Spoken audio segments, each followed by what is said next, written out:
حاج عباس ياسين حسين الدراج السامراء، والد الشهيد الملازم الأول أبو بكر عباس ياسين.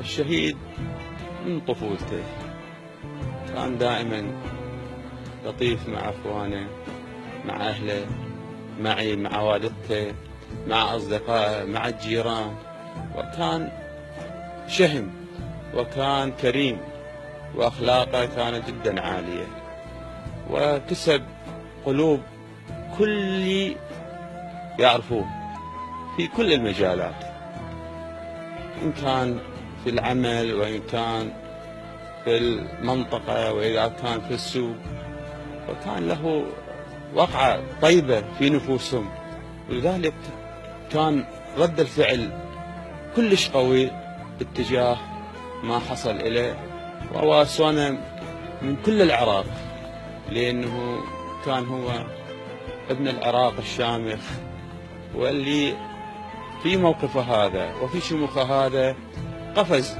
فوق الطائفية وقفز فوق كل من حاول أن يذل أو يحاول أن ينال من العراقيين.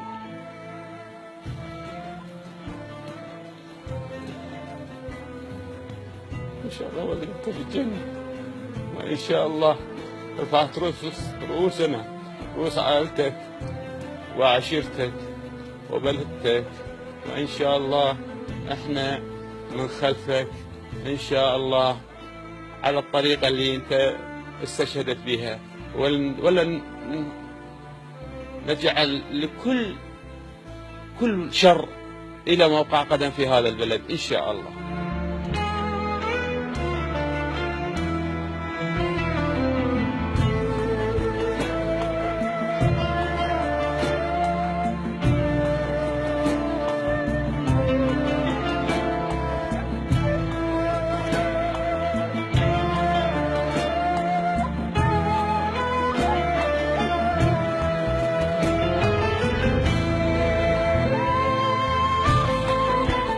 أبو بكر أعرفه منذ أن ولد.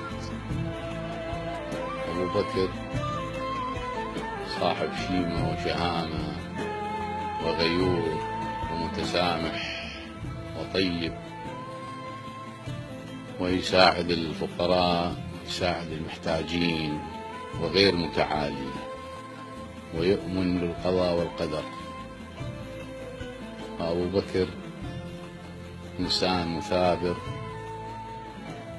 وبه الصفات الوطنية، ويحب بلده، يحب وطنه، ويحب عمله، ويحب أن يخدم الوطن بكل مجالاته. وهذا اللي صار لأنه خدم الوطن بصدق وإخلاص، وهؤلاء الأنذال لا يريدون من يخدم الوطن بإخلاص، فغدروا به وأخذوه وأرادوا أن يذلوه فلن يستطيعوا، وظل شامخا إلى أن انتهى.